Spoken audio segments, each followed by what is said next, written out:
Always great being joined by the former middleweight champion. Robert Whittaker is going to be taking on Paulo Costa, UFC 298, February 17th. That is right around the corner. Rob, how are you right now? Very, very well, mate. Thanks for having me on. Hey, well, thank you for joining me here. Now, again, we were talking off air. You've been doing a lot of media. I've been seeing you make the rounds here. I actually wanted to start first with your podcast. I know it's been going really well. It's really cool to see you kind of give your insight onto MMA topics. I was just curious, doing the podcast, has that changed your view at all on the media, as now you're, to some degree, part of the media as well? Oh, it's hard to say. Like the podcast is doing well, and I really enjoy doing it. I think the breakdown between MMA and video games, my two passions in life, it draws a lot of people. People can see that I'm enjoying it, and I think energy attracts energy, sort of thing. In terms of the media, it happened before I started doing the podcast. I came to a point where I was like, well, I can either drag my feet to these interviews, to these press conferences, to these media days, and I'm not going to enjoy it, and they're not going to enjoy it, and the performance, I don't know, the attitude I give, it'll seep through. It won't be as well as it could be. So I just changed my mental aspect on it, my perspective on it. It's like, you know what, let's get in there and let's just try and do it the best we can. Let's make everybody have a good time. And honestly, it just changed everything in terms of the media. Do you find that it's actually helped your MMA and fight career in the sense that you probably have to know more what's going on, keeping an eye on everything? Do you find that you're paying attention more to the news and stuff? Not really. No? Okay. I like the honesty. Yeah, not really. I do get updated more with the news now, obviously, because with the podcast, it's something we can speak about. And so I am privy to the news, but I don't know. It isn't my personality to want to find out things. I'm kind of just a recluse sort of fella. I live under a rock sort of thing, and don't find out about stuff until it's thrown in my face, really. Okay. And is this something you see yourself doing maybe beyond your fight career, or do you want to get more into coaching? I know you got lots of career left, Rob. I'm not suggesting anything, but just in general, do you see yourself maybe getting into that after your career's done? I would definitely love to move into that space of just talking about my passions, speaking. So whether that be through podcasting, through YouTube, through a company of some sorts, is to be seen. The podcast at the moment is just a really good avenue for me to get my voice out there, for me to give my opinions before anybody else does what they do with it. So yeah, definitely in the future. That's great. Let's talk about Paulo Costa. Now, any hesitation taking this fight, not because you don't want to fight him or anything, but obviously he doesn't have a great track record when it comes to, getting fights. I mean, you know this as well. You guys were supposed to fight a couple of years ago. Was there any hesitation on that part? No, no hesitation, because it was something I brought up with the UFC, and they were like, "Don't worry, Feb 17, you're fighting someone." Yeah. So yeah, so it's yeah. When was the contract officially signed? Because that was the other thing. I know Costa sort of tweeted out that no pen to paper was signed and everyone freaked out. But when did you actually find out this fight was like 100% official? I don't know. It's something I've never really even paid attention to, because I don't know why signing the contract was such a big deal. Because when I find out, when they ask me, "Hey Rob, do you want to fight X on X?" I say yes, and that's it. I'm locked in. Yeah. There were heaps of times I hadn't signed the contract till like a week out, just because I'm, just forget about it, sort of thing. But yeah, I don't know why it was. I guess I do know why. It's because it's him. Right. Yeah. I mean? No, it's a bit of a unique situation for sure. Yeah. And let's hope he's not gonna, midway through the week say, "Hey, we're fighting at 205." Remember that happened with Vittori. Yeah. Yeah. See, I don't even know how that happens. But if he wants to fight at 205, I'll beat him up there too. Okay, well, there you go. How much do you think the layoff will impact him? I know some fighters believe in cage rest or ring rest or whatever you want to call it. Do you think it's a factor, or do you think that's not a thing? I think it's a factor, but I don't think it's as big as a factor as everybody else thinks it is. As someone who I've had big gaps between fights several times, and it does something, but I don't think it impacts the fight and your performance as much as the fans think it does. Okay, fair enough. Training camp, who were, obviously you're in California now, which is great. But who did you get to train with this time around? And any names that maybe we don't know about that we're going to be hearing about soon? I always like to give a little bit of shine to the up and comers. Oh, definitely. So I train at my gym at Smeaton Grange, Gracie Jiu-Jitsu, and my main training partners, like two other middleweights, one UFC middleweight, Jacob Malkoon, Like I train with him day in, day out, as well as Izzy Fitikefu. He also trains. He's fighting out of one at the moment, and they're the middleweight pro team that bodies I have day in, day out. But there's a lot of other guys. Like I do a lot of sparring with Charlie Bubb, Australian guys. My whole training team, I work around just constantly. I'm very blessed to have the location that I train in, as well as the team that surrounds me. And how much does it help too that it really seems like the Australian MMA scene is just blowing up? Like I can't tell you how many promotions there are now and how many prospects you're seeing coming out of there. That's got to feel encouraging, I'm sure, compared to when you first got into the UFC. Oh, definitely. It's night and day from when I got into mixed martial arts in Australia. It's just changed the entire scene. There's MMA gyms every block just about.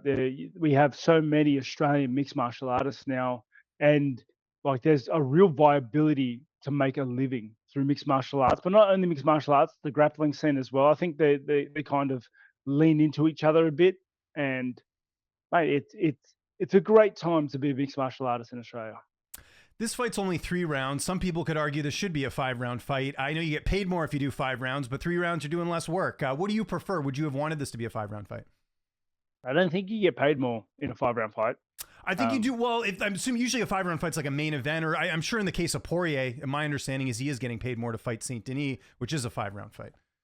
I think that's a him thing, not is it? Okay. Okay, no worries. Not a rule of thumb, from what I understand. I'm happy with 3 rounds. 5 rounds is a different beast. I'm happy to fight 5 rounds. I've fought a lot of 5-round fights, and I don't know. 5 rounds probably playing to my strengths a little bit more, maybe. I don't know. We'll find out. We'll find out for sure. And just early prediction on the fight. Obviously, feel like you're going to win. Otherwise, why sign the contract? But how do you see the fight unfolding on February 17th? I'm going to knock him out. I'm going to look. I've got 15 minutes to find my hole, to find the weakness that I can exploit, and I'm going head hunting. I'm looking for it. I know that loss he had to Israel Adesanya is a couple of years ago, but in some ways did Adesanya kind of crack the code to him? Because it seems like a lot of people had trouble, putting the pace on him, and Adesanya sort of had the perfect night against him. There are definitely a lot of things you can take away from that fight, but every fight's different, and that was many, many years ago now. A win here, I would imagine that gets you back into title contention, but I imagine the UFC wants Du Plessis to fight a little bit sooner than that. Out of all the contenders right now, it's not your job to be a matchmaker, but I'm gonna make this your job with this question. Who do you think should get the title shot next if they had to pick someone? Is there anyone that you think maybe stands out compared to other people? It's hard to say. It's hard to say, especially like I don't love looking at the middleweight division too much. I don't like having to make other middleweights, because I want to smash them all. Like I want to get up there and I want to run havoc with them. So we'll see what happens. The UFC's they've got stories they want to make, and we'll have to wait and see.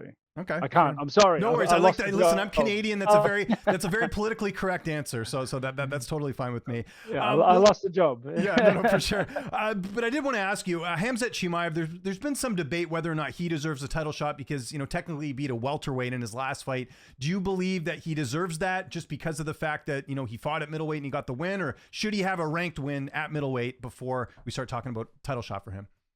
I think he should have a ranked win because he's currently unranked.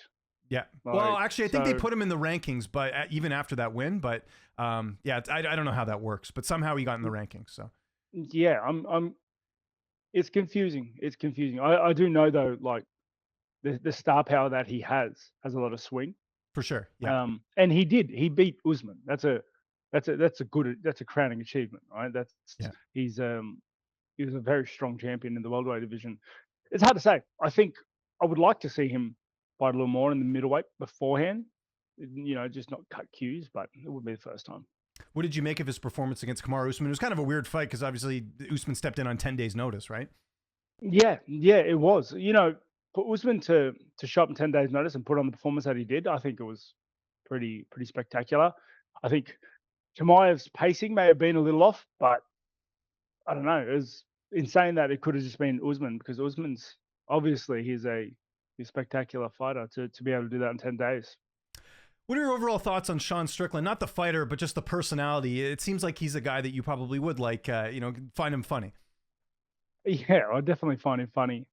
sometimes, sometimes some of the things he says is a bit outlandish or a bit out Mhm. there. But I don't know. I don't know. He's yeah, he's a character for sure. Yeah. Do you think it's good though? It seems like he's really connecting with fans, like you saw at UFC 297. Canadian fans who don't even really have an attachment to him. Really, it seemed like they really showed up for him. Yeah, I think he's real in a lot of ways that the fans don't get to see. I do think he goes a little too far sometimes, Mhm. For but sure. in saying that, like he's real, and I think people can relate to him a little bit, to relate to some of the things that he says.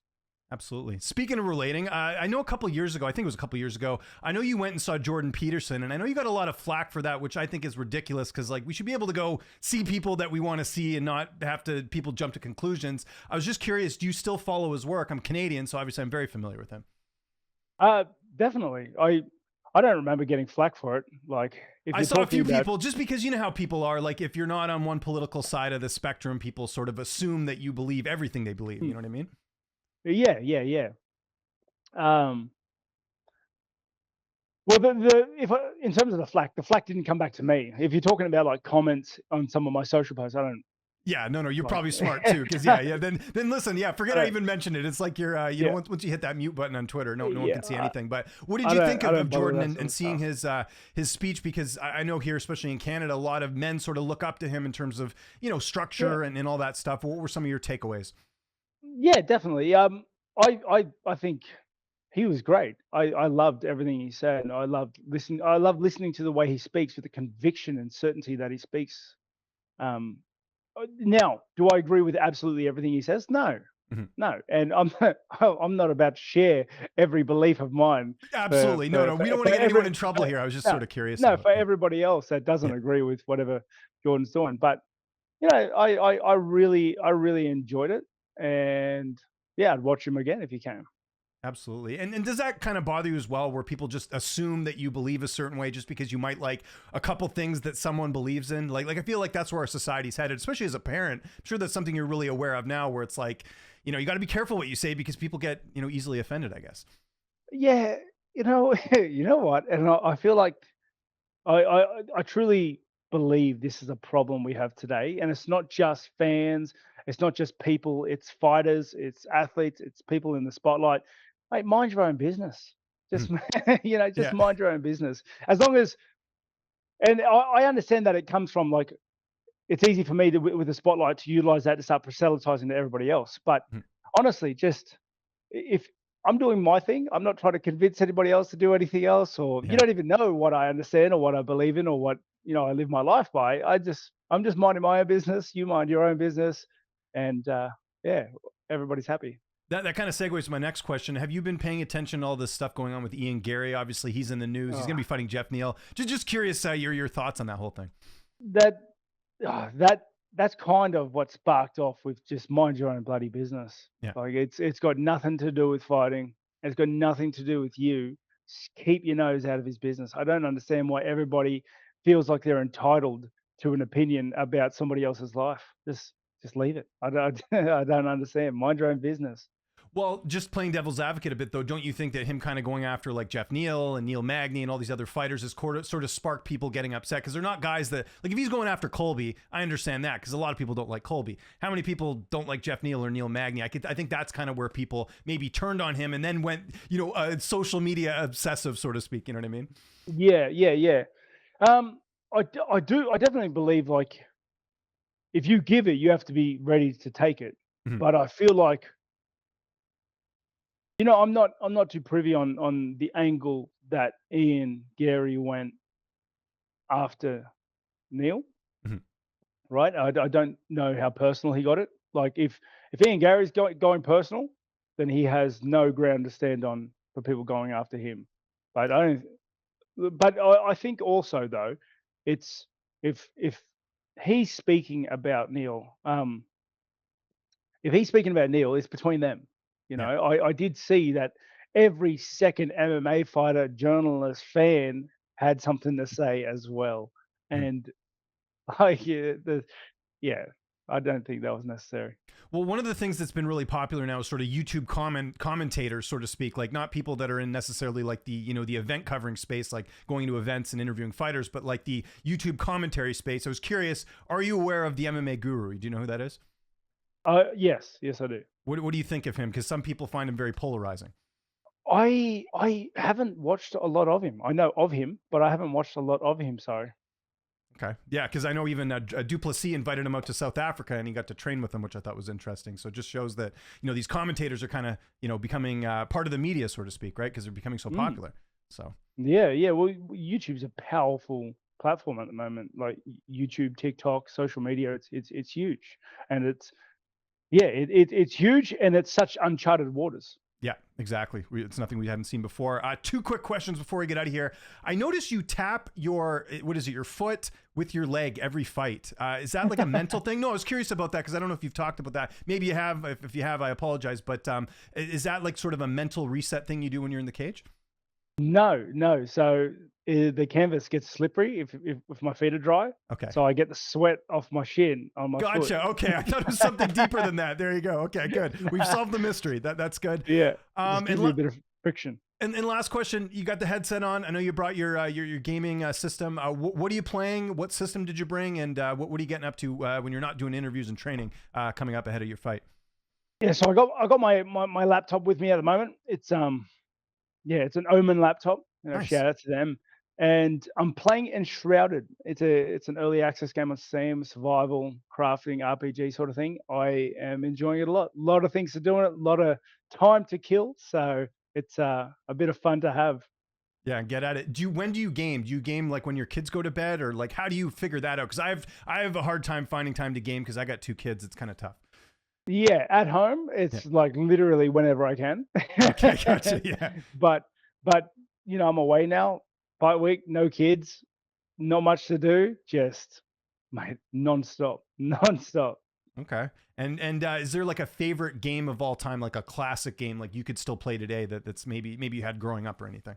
Yeah, Final Fantasy Tactics. That's Ooh. my all-time favorite game. Great choice. That's good. And this is a great fight, Rob. I'm looking forward to it. And so is everyone else. It's coming up here next Saturday, UFC 298, February 17th.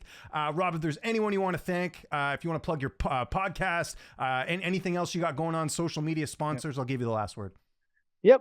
Give my podcast a geese or a listen. MM Arcade on YouTube, Spotify, the rest. Rob Whittaker MMA is my tags for my socials if you want to keep up to date with what's going on. And I want to thank all the fans and my family and my friends. You know, you guys are the support, the foundation for which I have built everything else on.